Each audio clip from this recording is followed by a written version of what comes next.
تو یہ تو حقیقت ہے کہ آقا کریم صلی اللہ تعالیٰ علیہ وسلم کی نظر عنایت، یہ مرد اگر سونے کی انگوٹھی کو پہنے گا تو سونے کی انگوٹھی پہننے سے نظر عنایت نہیں ہونے والی ہے۔ اگر مرد و عورت کا اختلاط ہوگا تو مرد و عورت کا آپس میں مل جانے سے نظر عنایت نہیں ہونے والی ہے۔ اگر اسٹیج کے اوپر یا شادی کے منڈپ کے نیچے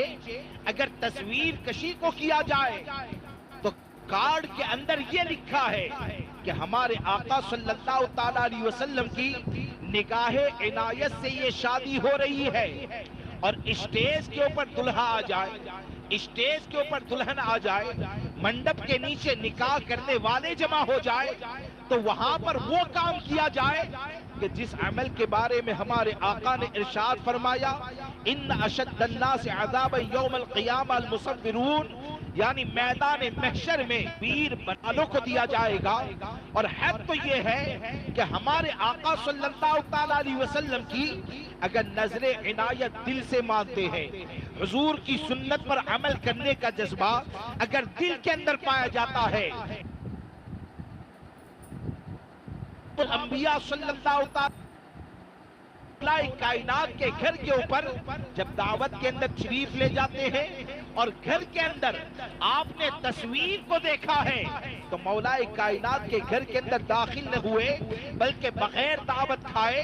آپ واپس تشریف لے آتے ہیں۔ تو کیا یہ تمام چیزیں واضح طور پر کھلے انداز میں یہ نہیں بتاتی ہے کہ ہمارے آقا صلی اللہ تعالیٰ علیہ وسلم جس جگہ پر تصویر ہوتی ہے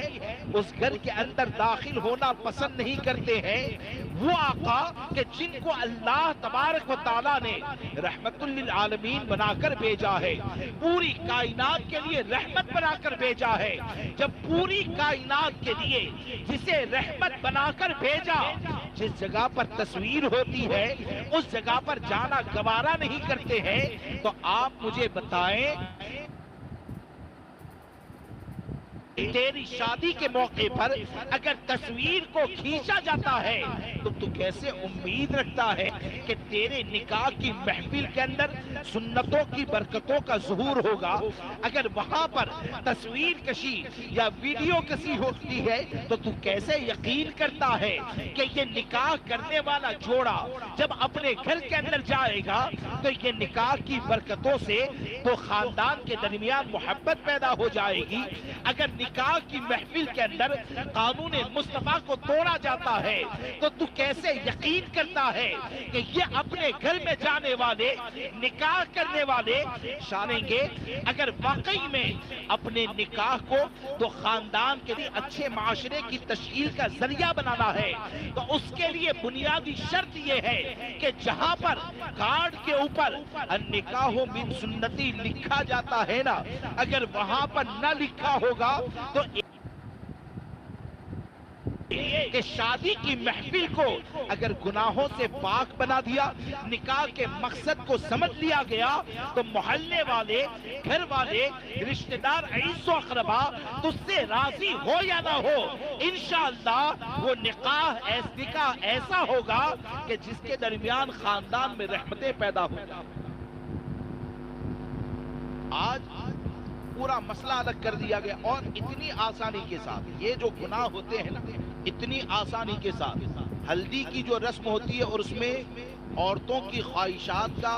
بہت زیادہ دخل ہوتا ہے۔ ہلدی کی جو رسم ہوتی ہے اس میں عورتوں کی خواہشات کا بہت زیادہ دخل ہوتا ہے۔ یہ ہر مسلمان جانتا ہے کہ غیر محرم مرد و عورت جو ہوتے ہیں نا، ان کا ایک دوسرے کو چھونا، چاہے وہ لڑکے کی بھابھی ہو، چاہے لڑکے کی چاچی ہو، چاہے لڑکے کی مامی ہو، چاہے چچا کی لڑکی ہو، تو ان لوگوں کا چھونا یہ ناجائز و حرام ہے۔ کیا ہے؟ یہ ناجائز و حرام ہے۔ اور کوئی اگر یہ سوچتا ہے معاذ اللہ کہ اس کے ذریعے تو کوئی خرابیاں پیدا نہیں ہوتی، ہزاروں جگہ ہو چکی ہے، اور پھر یہ کہ ہم مسلمان ہیں اور نبی اکرم صلی اللہ تعالیٰ علیہ وسلم کی سنت کے اوپر عمل کرنے کے جذبے کے ساتھ اگر نکاح کی محفل کو منعقد کیا جاتا ہے تو جتنی بھی عورتوں کو یہ مہندی لگانے کا شوق پایا جاتا ہے نا، یا کوئی چاہے وہ بوڑھی عورت ہو، چاہے جوان ہو، چاہے ادھیر عمر کی ہو، کوئی بھی ہو، کسی کے دل کے اندر یہ خواہشات ہیں، اور اگر وہ یہ سوچتی ہے کہ ہم کو روکنے والا کون ہے، ہمارا ہاتھ ہے، جہاں چاہے گا مرد کے جسم کے اوپر گھومے گا۔ کوئی اگر سوچے کہ یہ ہمارا ہاتھ ہے، جب چاہے گناہ کرے گا، تو ایسی تمام عورتوں کے لیے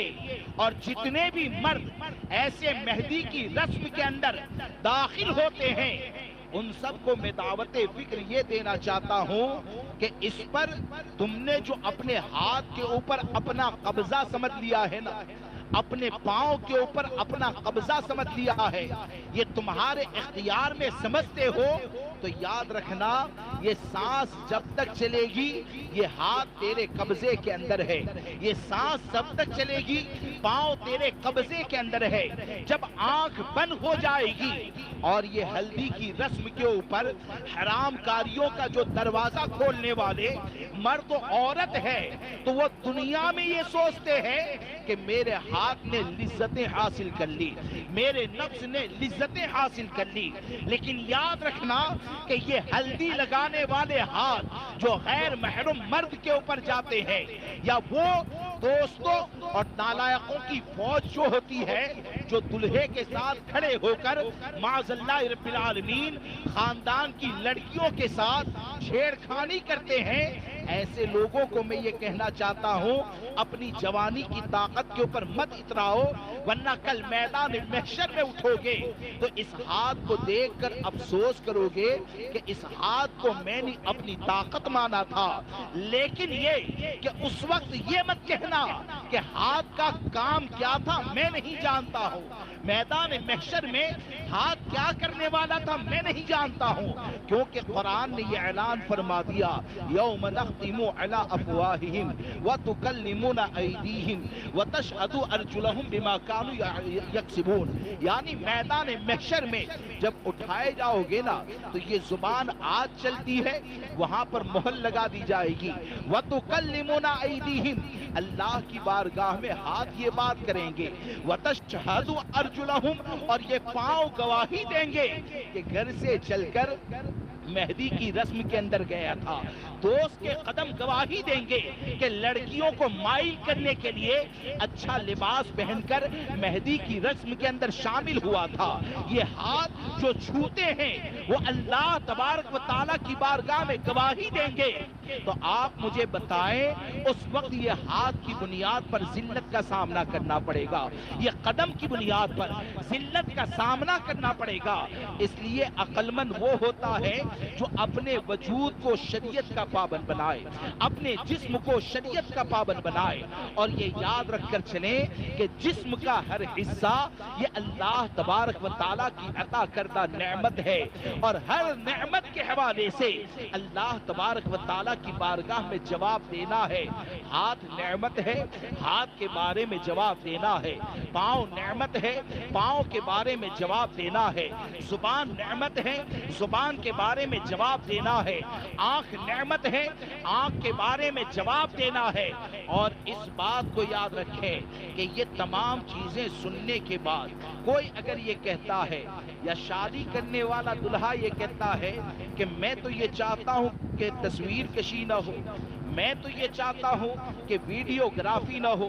میں تو یہ چاہتا ہوں کہ مہندی کی رسم نہ قائم کی جائے، لیکن یہ کہ خاندان کی عورتیں یہ ناراض ہونے کے حوالے سے ہم کو ڈراتی ہے، عیز و اقربا شادی کے بائیکاٹ کرنے کی بات کرتے ہیں، فلاں یہ کرتا ہے فلاں وہ کرتا ہے،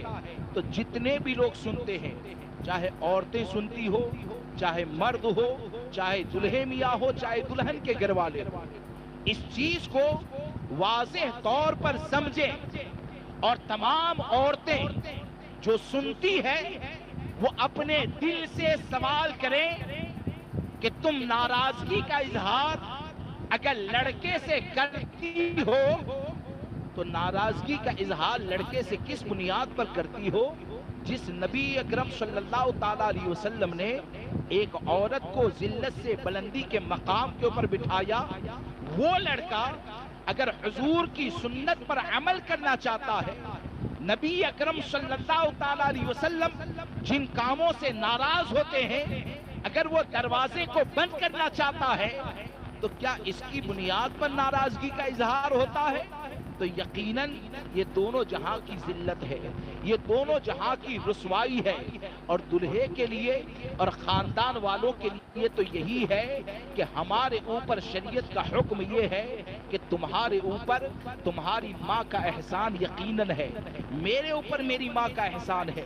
ہمارے اوپر ہمارے باپ کا احسان ہے، ہمارے اوپر دادی کا احسان ہے، عیس و اقربا کا احسان ہے، لیکن ہم یہ جانتے ہیں کہ ہر ایک پر سب سے زیادہ اگر کسی کا احسان ہے تو وہ اللہ رسول کا احسان ہے۔ ہر ایک یہ جانتا ہے کہ ہمارے اوپر سب سے زیادہ کسی کا حق ہے تو وہ اللہ تبارک و تعالیٰ کا ہے، اور مخلوق میں نبی کریم صلی اللہ تعالیٰ علیہ وسلم کا حق ہے۔ تو چاہے دادی، چاہے رشتہ دار وغیرہ اگر ناراضگی کا بہانہ کریں، اگر ناراضگی کا عذر کریں، یا یہ کہیں کہ تمہارے منڈپ کے نیچے ہمارا یہ معاملہ نہیں ہوگا، یا حرام کاریوں کا اگر دروازہ بند کر دیا تو ہم راضی نہ ہوں گے، تو اس بات کو یاد رکھ کر چلنا کہ ایک مسلمان کے اوپر اللہ کی رضا یہ فرض ہے۔ اللہ تبارک و تعالیٰ کو راضی کرنا، نبی اکرم صلی اللہ تعالیٰ علیہ وسلم کو راضی کرنا، یہ ہر ایک مسلمان پر فرض ہے، اور اللہ و رسول کو راضی کرنے میں یا اللہ و رسول عز و جل و صلی اللہ تعالیٰ علیہ وسلم کی رضا کو حاصل کرنے میں اگر پورا خاندان بھی بائیکاٹ کرتا ہے، اگر پورا معاشرہ بائیکاٹ کرتا ہے، اگر شادی میں کوئی دانہ کھانے کے لیے تیار نہیں ہوتا ہے، کوئی شربت پینے کے لیے تیار نہیں ہوتا ہے، تو اس پریشانی کو برداشت کر لینا، انشاءاللہ یہی پریشانی کو برداشت کرنا جنت میں جانے کا ذریعہ بن جائے۔ کیوں کہ یہ پریشانی تم نے برداشت کی ہے تو اللہ رسول عز و جل و صلی اللہ تعالیٰ علیہ وسلم کی رضا کے لیے برداشت کی ہے۔ اور یہ بیان کی محفل رکھنے کا یہ کوئی اس طرح تھوڑی ہے دکھاوے کے لیے کیا جاتا ہے، بیان دکھاوے کے لیے تھوڑی ہوتا ہے، اصل مقصد یہ ہوتا ہے کہ بیان اسی لیے ہوتا ہے کہ آدمی سنے اور سن کر عمل کرے۔ اللہ ہم سب کو عمل کی توفیق عطا فرمائے۔ ایک مرتبہ درود پاک پڑھ لیجیے، اللہم صلی علی سیدنا و مولانا محمد معدن الجود والکرم وآلہ واصحابہ وبارک وسلم صلاۃ وسلام علیک یا سیدی یا رسول اللہ صلی اللہ تعالیٰ علیہ وسلم۔ اور ایک چیز آپ کو بتاؤں کہ شادی کی جو محفل ہوتی ہے نا، تو یہ نکاح نگاہوں کی حفاظت کا ذریعہ ہے، اور حدیث پاک میں بھی کہا گیا نوجوانوں کو شادی کی جو تلقین کی گئی نا، تو شادی کی تلقین کے بارے میں جو وجہ بیان کی گئی کہ اے نوجوانوں کی جماعت، تم میں سے جو استطاعت رکھتا ہے اسے چاہیے کہ وہ شادی کرے۔ اور وجہ کیا ہے؟ یہ جو شادی کرنا ہے، نکاح کرنا، یہ نگاہوں کو جھکاتا ہے شرمگاہ کی حفاظت پر۔ کیا کرتا ہے؟ نگاہوں کو جھکاتا ہے اور شرمگاہ کی حفاظت کرتا ہے۔ تو سیدھا سا مطلب یہ ہوا کہ نکاح کا ایک بنیادی مقصد نگاہوں کو زنا سے بچانا، حرام چیزوں سے بچانا، شرمگاہ کو زنا سے، حرام کاریوں سے بچانا ہے۔ لیکن یہ کہ آپ دیکھیں یہ کتنے بڑی بے غیرتی کی بات ہے کہ اب معاذ اللہ یہاں تک ہماری غیرت کا جنازہ نکل گیا، ہماری غیرت کا جنازہ یہاں تک نکل گیا کہ اب لڑکی کی ویڈیو بھی بنوائی جاتی ہے، چاہے اپنا آئے، اور کئی جگہ پر تو غیر بھی آتے ہیں، پیسے دے کر لڑکی کی ویڈیو بنوائی جائے گی۔ کیا ہوگا؟ بعد میں دیکھیں گے ویڈیو ریکارڈنگ کیسے ہوئی، لڑکی کا چہرہ کیسا ہے، لڑکی کے ہونٹ کیسے ہیں، اس کا حسن و جمال کیسا ہے، اور غیر مرد آ کر، معاذ اللہ غیر مرد آ کر اس ویڈیو کو بناتا ہے۔ اور اس ویڈیو کو جب غیر مرد بناتا ہے تو آپ مجھے بتائیں اس کے حرام ہونے میں شک کیا ہے؟ ہمارے اسلاف کی غیرت جو نبی اکرم صلی اللہ تعالی علیہ وسلم نے عطا فرمائی تھی وہ غیرت کیا ہے، اور آج ہمارا معاملہ کیا ہے؟ وہاں پر پریشانی کے اندر اور پریشانی کی حالت میں تکلیف کو اٹھا کر، زخموں کو کھا کر نبی اکرم صلی اللہ تعالی علیہ وسلم کی تعلیمات پر عمل کرنے کے لیے پردے کا اہتمام ہوتا تھا۔ اور جو پردے کا اہتمام آج کے وقت میں جس کی ذمہ داری ہے کہ باپ کی ذمہ ہے بیٹی سے پردہ کروائے، شوہر کے ذمہ ہے بیوی سے پردہ کروائے، خاندان کی عورتوں سے پردہ کروائے، تو جو حاکم اور جو ذمہ دار ہے، جو حفاظت کرنے والا ہے خاندان کی، اگر حفاظت کرنے والا ہی ڈاکو بن جائے تو کس سے شکایت کریں؟ اگر محافظ ہی اگر ڈاکہ ڈالنے لگے تو یہ تو ایسا ہی ہوا کہ چاہے وہ باپ کا رول ادا کرنے والا ہو، چاہے شوہر کا رول ادا کرنے والا ہو، چاہے بھائی کا رول ادا کرنے والا ہو، جو بھی شوہر، جو بھی باپ، جو بھی بھائی اپنی بیوی بہن یا یہ کہ اپنی اولاد کے لیے اگر یہ ویڈیو شوٹنگ لڑکی کے معاملے میں پسند کرتے ہیں یا کرواتے ہیں نا، تو حقیقت یہ ہے کہ یہ لباس سے تو رہبر ہے، لباس سے تو گھر کے ذمہ دار ہیں، لیکن ان کا عمل ایسا ہے جیسے کہ کوئی آدمی اپنے ہی گھر میں چوری کیا کرتا ہے، کوئی آدمی اپنے ہی گھر میں ڈاکہ ڈال کر اپنے خاندان کو برباد کرتا ہے۔ آپ ذرا سوچیں کہ پیسے دے کر، مال خرچ کر کے دیوس بنا جاتا ہے،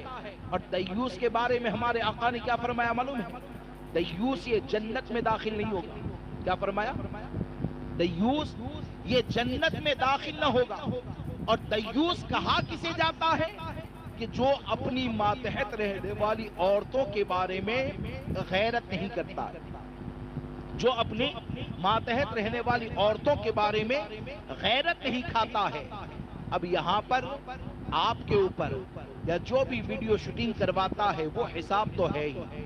پھر یہ کہ اگر لڑکی کی ویڈیو کرواتا ہے تو آپ ذرا تنہائی میں بیٹھ کر سوچنا کہ میدان محشر میں کون سے حساب کا بوجھ آپ نے اپنے اوپر جمع کر لیا۔ ایک تو پیسہ کمایا کہاں سے ہے وہ بھی پوچھا جائے گا،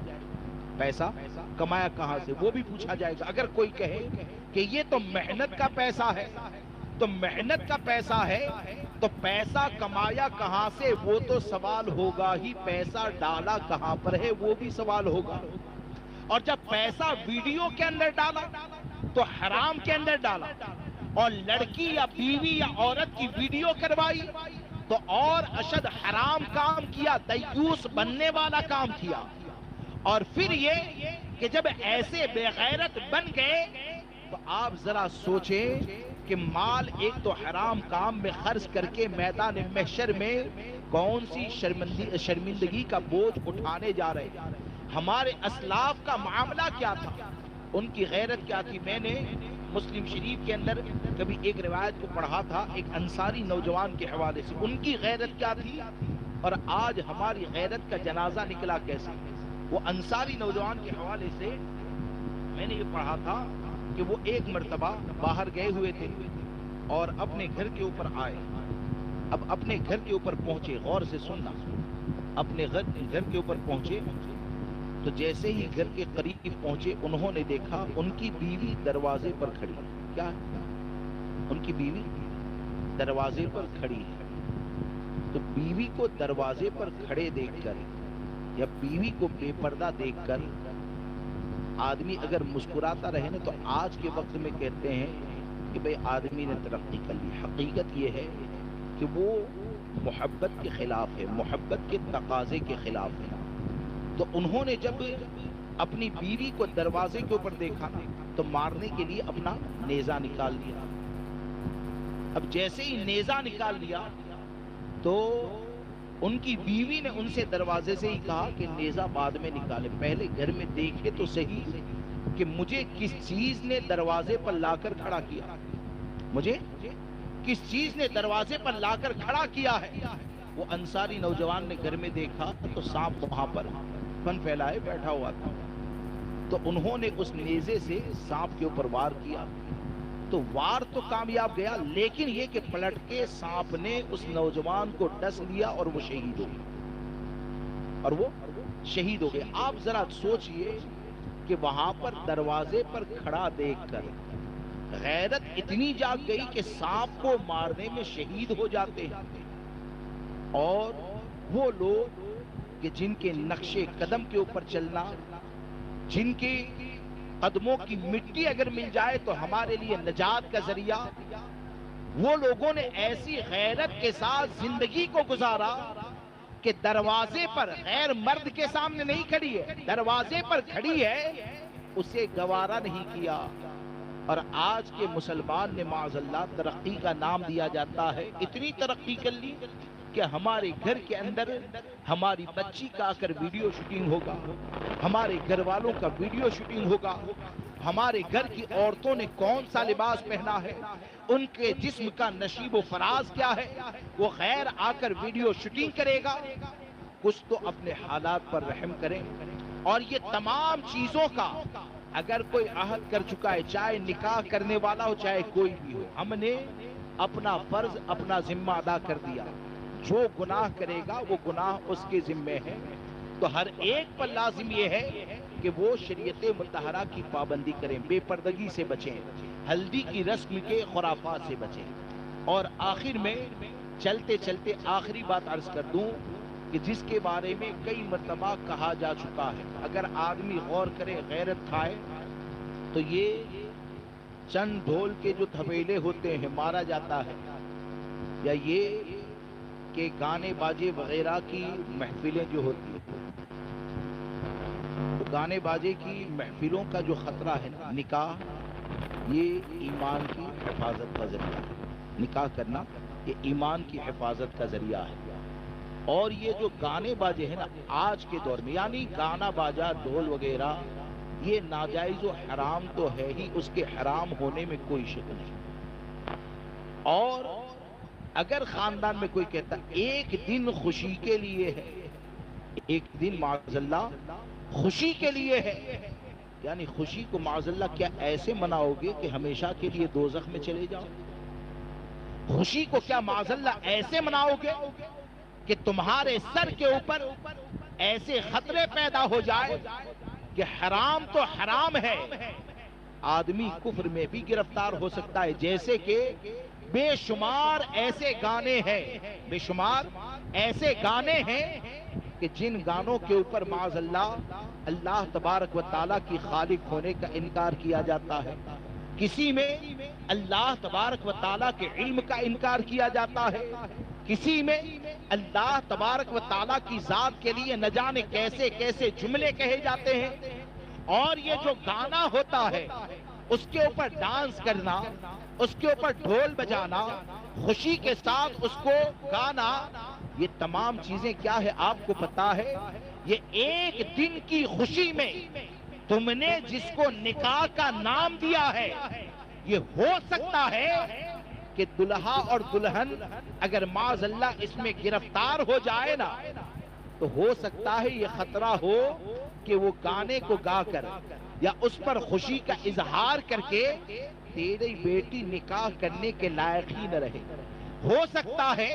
تیرا لڑکا نکاح کرنے کے لائق ہی نہ رہے۔ کیوں کہ اگر کفر کے اندر گرفتار ہو گیا تو کفر میں گرفتار ہونے کے بعد نکاح ہوتا کہاں ہے؟ کفر میں اگر گرفتار ہو گیا اور اگر مر گیا تو اس کے بعد جنت میں داخلہ ہے کہاں؟ اور یہ ایسے کفر ہے، یعنی کفر کی ہر قسم خطرناک ہے، لیکن علماء نے فرمایا کہ یہ قرب قیامت کی علامتوں میں سے جو ہے نا، وہ کفر کی سب سے خطرناک قسم مانی جاتی، یعنی سب کے عذاب معاملات وہ سب چیزیں برابر ہیں، لیکن خطرناک اس لیے مانی جاتی ہے کہ قرب قیامت کا جو کہا گیا، آدمی صبح میں مومن ہوگا شام میں کافر ہوگا، تو وہ کافر جو ہوگا نا اسے پتا بھی نہیں چلے گا میں کافر ہو چکا ہوں، اسے پتا بھی نہیں چلے گا میں کافر ہو چکا ہوں۔ اب آپ بتائیے کہ اگر اللہ کے خالق ہونے کا انکار کیا جاتا ہے اور 10 جاہل جمع ہو کر یا خاندان کی عورتیں وہ گانے کو بجاتی ہے، خوشی کا اظہار ہوتا ہے، اس پر ڈھول بجایا جاتا ہے، اس پر بچیوں سے ڈانس کروایا جاتا ہے، وہاں پر کوئی فقیہ کو بٹھا کر تو یہ کریں گے نہیں، وہاں پر کسی کے عالم کو بٹھا کر تو یہ کام کریں گے نہیں۔ اگر کفر میں گرفتار ہو گئے تو اتنا ذرا یاد رکھنا کہ ایمان جو اللہ تبارک و تعالیٰ نے تمہیں عطا فرمایا ہے نا، اس ایمان کی اہمیت پر غور کرو کہ ایمان کی اہمیت یہ اتنی زیادہ ہے کہ حضرت بلال رضی اللہ تبارک و تعالیٰ کی چربی یہ گرمی کی شدت کی بنیاد پر پگھلنے لگتی ہے، لیکن یہ کہ حضرت بلال ایمان کو قربان کرنا گوارا نہیں کرتے ہیں۔ ایمان یہ اتنی بڑی دولت ہے کہ ایک صحابی رسول ایسے ہیں کہ جن کو معاذ اللہ رب العالمین چٹائی کے اندر لپیٹ کر غالباً حضرت عثمان غنی رضی اللہ تبارک و تعالیٰ کہ جن کو چٹائی کے اندر لپیٹ دیا جاتا تھا اور اس کے بعد ان کو کھڑے رکھنے کے بعد اس کے اندر دھوئیں کو چھوڑا جاتا تھا، لیکن یہ کہ شرط یہ تھی کہ یا تو اس دھوئیں کی ذلت کو برداشت کرو، اس کی تکلیف کو برداشت کرو، یا یہ کہ اسلام کے دامن کو چھوڑ دو۔ ذرا تم سوچو، اس بات کے اوپر غور کرو کہ حضرت بلال کی پیٹھ کے اوپر نشان سفید ہو گئے تھے اس تکلیف کو برداشت کرنے کی وجہ سے۔ صدیق اکبر نے تکلیف کو برداشت کیا، حضرت عثمان غنی نے تکلیف کو برداشت کیا، لیکن یہ کہ اپنے دین کو بچایا۔ تو آج صدیق اکبر کا صدقہ مانگتے ہیں، فاروق اعظم عثمان غنی کا صدقہ مانگتے ہیں، حضرت بلال کے عشق کا صدقہ مانگتے ہیں۔ تو میں صرف یہ عرض کرنا چاہتا ہوں کہ وہ لوگ اپنے جسم کو بڑی سے بڑی مصیبت میں ڈالنا یہ تو گوارا کر لیا، لیکن اپنے دین کو نہیں دیا۔ آج ان کا نام لے کر ایک رات کے لیے ایسے گانے بجائے جائے کہ ایمان کا جنازہ نکل جائے۔ آج شادی کے نام کے اوپر 2 بجے رات میں چند عورتیں جمع ہو کر ایسے گانے باجے بجائے کہ ان کے ایمان کا جنازہ نکل جائے۔ تو میں یہ کہتا ہوں اس کے بعد اگر تم کو پوری دنیا کی رانی بھی بنا دیا جائے گا تو فائدہ کیا ہوگا؟ اگر اس لڑکے کو پوری دنیا کا بادشاہ بھی اگر بنا دیا جائے گا تو اس سے فائدہ کون سا حاصل ہونے والا ہے؟ اور یہ نہ سوچیں کہ تھوڑی دیر کی لذت کے لیے جمع ہو گئے، تھوڑی دیر کی خوشی کے لیے جمع ہو گئے۔ ارے یہ مختصر سی خوشی جس کو نام دیا جاتا ہے نا، وہ خوشی ایسی ہے جو زنا کا دروازہ کھولنے والی ہے، جو قبر کا عذاب ہے، جو میدان محشر کی رسوت و میدان محشر کی ذلت کا ذریعہ ہے۔ لہذا دوستو گانے باجے سے بچیں، ہلدی کی رسم سے بچیں، تصویر ویڈیو کشی سے بچیں، اور شادی کرنے والا ہر فرد یہ سوچیں کہ ہمارے اوپر زیادہ افراد کو کھلانا یہ لازم نہیں ہے، ہمارے اوپر لازم یہ ہے کہ ہم غلام مصطفیٰ ہیں، غلام مصطفیٰ بن کر جئیں، غلام مصطفیٰ بن کر نکاح کریں، اور اللہ ہم سب کو توفیق عطا فرمائے کہ غلام مصطفیٰ بن کر ہی دنیا سے رخصت ہو۔ میری بات سمجھ میں آ رہی ہے؟ تو گانے باجے سے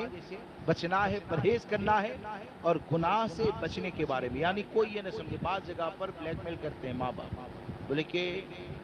کیا ماں کی نہیں مانے گا، ماں کی نافرمانی کرے گا؟ ارے ماں کی تو تب مانی جاتی ہے جب ماں نبی کی مانی،